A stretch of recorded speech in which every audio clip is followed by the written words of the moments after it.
Good day to all. வாங்க மேக்ஸை புரிஞ்சு படிப்போம்.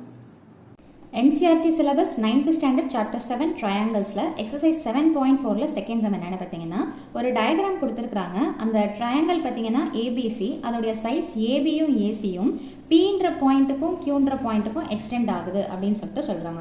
ஸோ ஏபிசின்றது ட்ரையாங்கிள், ஏபின்ற இந்த சைடு எக்ஸ்டெண்ட் ஆகக்கூடிய இந்த பாயிண்ட் பார்த்தீங்கன்னா பி, அதே மாதிரி ஏசின்ற இந்த சைடு எக்ஸ்டெண்ட் ஆகக்கூடிய பாயிண்ட் பார்த்தீங்கன்னா கியூ. இப்போ என்ன சொல்கிறாங்கன்னு பார்த்தீங்கன்னா ஆல்சோ ஆங்கிள் பிபிசி. இப்போ பிபிசின்னா நிறைய பேரும் மொத்தமாக போட்டுருவாங்க, மொத்தமாக போடக்கூடாது. பிபிசின்னா இந்த ஏரியா மட்டும்தான் வரும், இது வராது. ஓகேங்களா? அதே மாதிரியே பார்த்தீங்கன்னா QCB.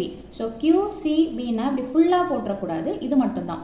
இது எப்படி இருக்குதுன்னு பார்த்தீங்கன்னா இந்த ஆங்கிள் இஸ் லெஸ்ஸர் தேன் இந்த ஆங்கிள் அப்படின்னு கொஸ்டின்லேயே கொடுத்துருக்குறாங்க.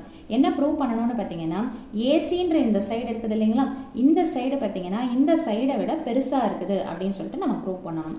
ஸோ டயக்ராமில் என்ன கொடுத்துருக்குறதோ அதில் தான் நம்ம ஸ்டார்ட் பண்ண போகிறோம். ஸோ இந்த கிவன் ஃபிகர் இதில் நம்ம எப்படி எடுக்க போகிறோம் அப்படின்னு பார்த்தீங்கன்னா ஏபிசி அப்படின்னா என்ன வரும், இந்த ஆங்கிள் வருங்களா, ஏபிசி. ஸோ இந்த ஆங்கிள், அதே மாதிரி பிபிசி. பிபிசின்னா என்ன அர்த்தம், இதுதான் பாயிண்ட் பிபிசி.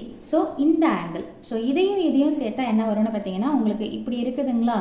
ஸோ இதுவும் சேரும்போது உங்களுக்கு என்ன வரும்னு பார்த்தீங்கன்னா லீனியர் பேர் அப்படின்னு சொல்லிட்டு வந்துடும். அதாவது ஒரு ஸ்ட்ரெயிட் லைனில் இருக்கக்கூடிய ஆங்கிள். ஸோ அப்போ அது ரெண்டுத்தையும் ஆட் பண்ணும்போது நமக்கு என்ன கிடைக்குதுன்னு பார்த்தீங்கன்னா 180 டிகிரி, தட் இஸ் லீனியர் பேர். இப்போ இதில் நான் எதை மட்டும் வச்சுக்கிறேன் அப்படின்னு பார்த்தீங்கன்னா ஆங்கிள் ஏபிசியை மட்டும் இந்த பக்கம் வச்சுக்கிறேன். இந்த ப்ளஸ் பிபிசி அடுத்த பக்கம் போச்சுன்னா என்ன வரும்னு பார்த்தீங்கன்னா மைனஸ் ஆங்கிள் பிபிசி. இதை ஈக்குவேஷன் 1ன்னு சொல்லிட்டு வச்சுக்கிறோம். இப்போ அதே மாதிரி எந்த சைடு பார்க்க போகிறோம்னா இந்த சைடு பார்க்க போகிறோம். இப்போ இதில் பார்த்தீங்கன்னா ஆங்கிள் ஏசிபி. ஏசிபின்னா என்ன வரும்னு பார்த்தீங்கன்னா இந்த ஆங்கிள், தட் இஸ் ஏசிபி.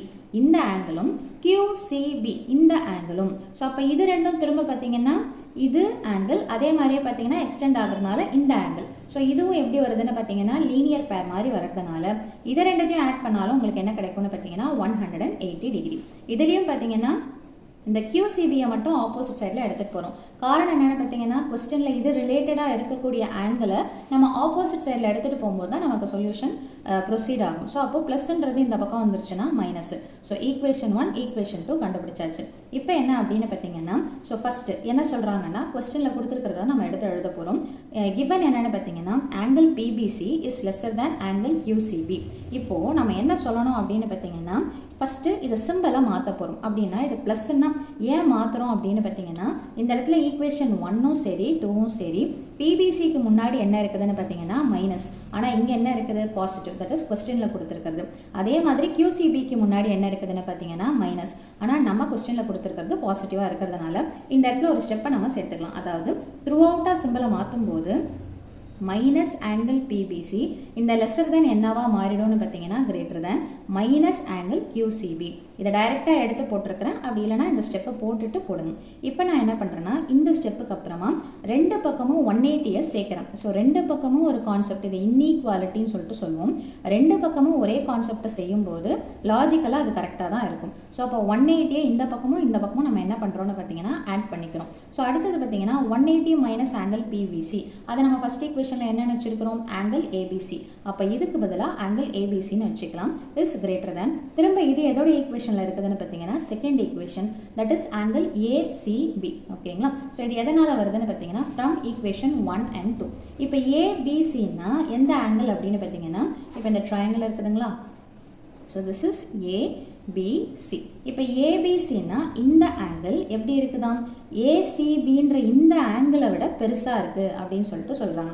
நம்ம ப்ரீவியஸ் சம்மில் பார்த்துருப்போம் எந்த ஆங்கிள் கிரேட்டராக இருக்குதோ அதுக்கு ஆப்போசிட்டாக இருக்கிற சைடு வில் பி கிரேட்டர் அப்படின்னு சொல்லிட்டு படிச்சிருக்கிறோம். ஸோ அப்போது இந்த கான்செப்ட் படி பார்க்கும்போது இதுக்கு ஆப்போசிட்டாக இருக்கக்கூடிய ஏசின்ற இந்த சைடு எப்படி இருக்குதுன்னு பார்த்தீங்கன்னா அவங்க கேட்டிருக்கிறது AC இஸ் கிரேட்டர் தேன் ஏபின்னு ப்ரூவ் பண்ணால் போதும். ஸோ அப்போ AC இஸ் கிரேட்டர் தேன் என்னென்னு பார்த்தீங்கன்னா ஏபி.